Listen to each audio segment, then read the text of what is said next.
मित्रों, हाल के दिनों में हम सबों को एक शब्द बहुत ही सुनने को मिल रहा है, जिसे अंग्रेजी में आर्टिफिशियल इंटेलिजेंस और हिंदी में कृत्रिम बुद्धिमत्ता कहते हैं। यह मुख्य रूप से कंप्यूटर साइंस का ही एक ब्रांच है और इसके अंतर्गत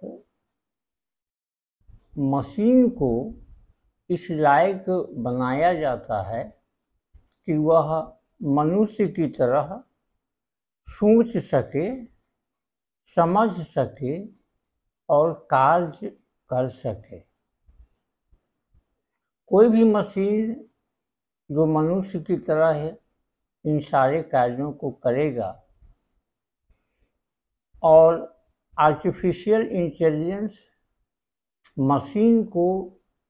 इसी काम के लिए तैयार करने का एक प्रोसेस है, जिसके कई तरीके हैं और वे प्रचलित रूप में आर्टिफिशियल इंटेलिजेंस के द्वारा अपनाए जाते हैं। ऐसे आर्टिफिशियल इंटेलिजेंस का उपयोग स्वास्थ्य सेवाओं में, वित्त सेवाओं में, एजुकेशन में और रिटेल मार्केटिंग में, ऑटोमेशन में, इन सारे क्षेत्रों में पहले से तो हो ही रहा है, लेकिन अब इसकी गति और इसकी गुणवत्ता में काफ़ी सुधार हुआ है। गुणवत्ता में सुधार होने का परिणाम यह है कि यह कई सारे क्षेत्रों को कवर करते जा रहा है और कहीं न कहीं अब तकनीकी ज्ञान की आवश्यकता इसके लिए हमें पड़ती है और यदि हम तकनीकी ज्ञान में पीछे हैं तो या तो हम बेरोजगार हो जाएंगे या फिर हमें काम चलाऊ नौकरी मिलेगी, जिससे किसी तरह हमारा जीवन यापन हो सकेगा। उन तरीकों में जो आर्टिफिशियल इंटेलिजेंस के द्वारा उपयोग में लाए जाते हैं, पहला तरीका मशीन लर्निंग का है, जिसके अंतर्गत आर्टिफिशियल इंटेलिजेंस उसमें कई तरह के डाटा को फीड करता है उस मशीन में और वह उसे इस लायक बनाता है कि दूसरे तरीकों का इस्तेमाल करके यह मशीन उन डाटा का विश्लेषण करे, उसके आधार पर सोचने समझने की शक्ति डेवलप करे और फिर मनुष्य की तरह ही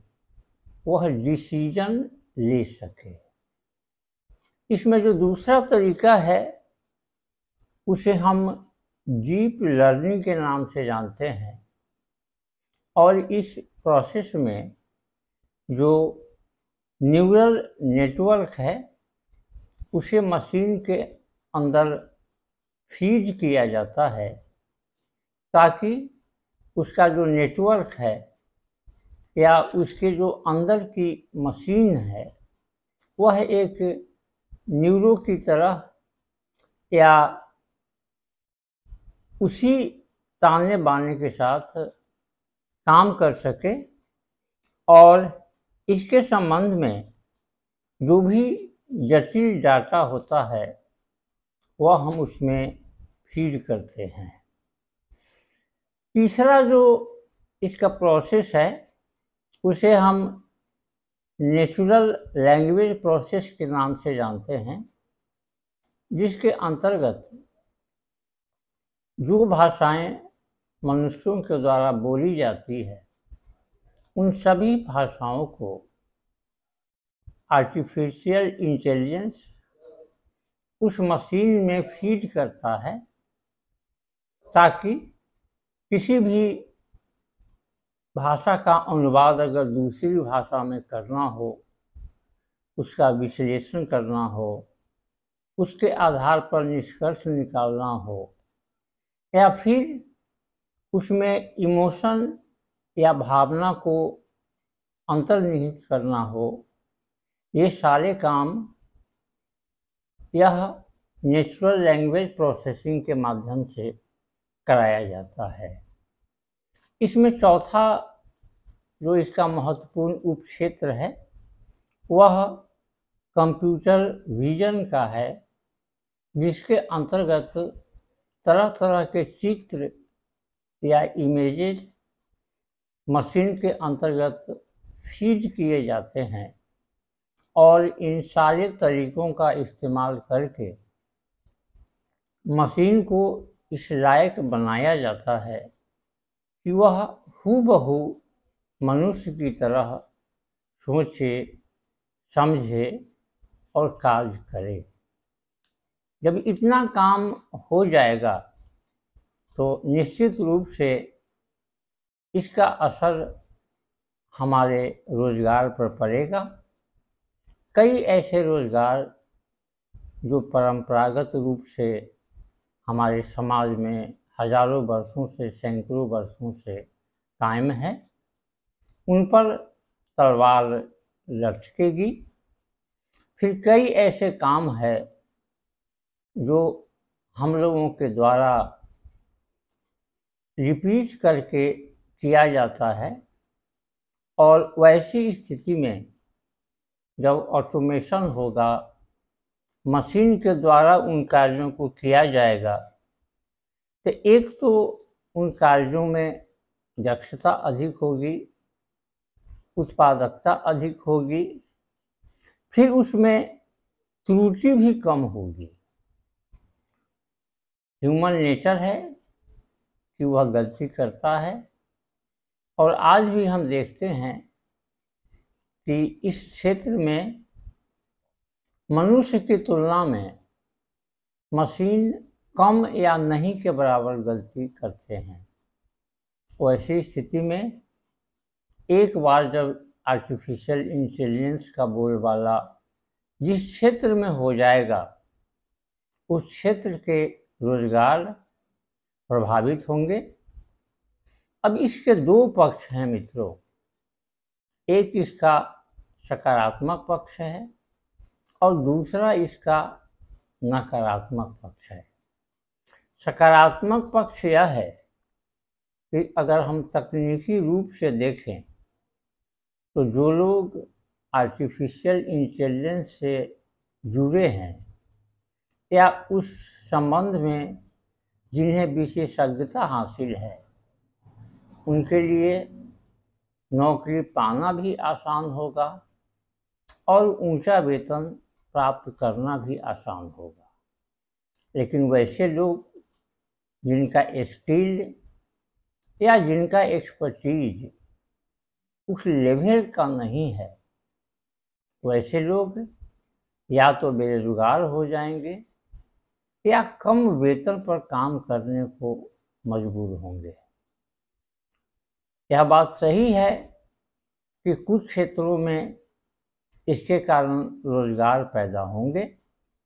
लेकिन उस रोजगार के लायक अगर हमारे पास स्किल सेट नहीं होगा, उस तरह की हमारी ट्रेनिंग नहीं होगी, हमारा प्रशिक्षण नहीं होगा, और उस काम को अगर हम दक्षतापूर्वक नहीं कर पाएंगे, तो ऐसी स्थिति में उस रोजगार से हम वंचित हो जाएंगे। इसके नकारात्मक प्रभावों में यह है कि परंपरागत रूप से जो रोजगार हम आज तक प्राप्त करते आए हैं ऑटोमेशन के परिणाम स्वरूप वे सारे कार्य मशीनों के द्वारा किए जाएंगे और हमारी वहाँ आवश्यकता नहीं रह जाएगी।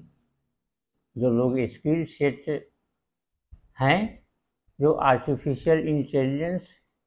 या इस टेक्नोलॉजी से जुड़े हुए हैं, उन्हें रोज़गार भी मिलेगा और ऊंचा वेतन भी मिलेगा, जो कहीं न कहीं हमारे समाज में आर्थिक असमानता की जो खाई है उसे और अधिक बढ़ाएगा।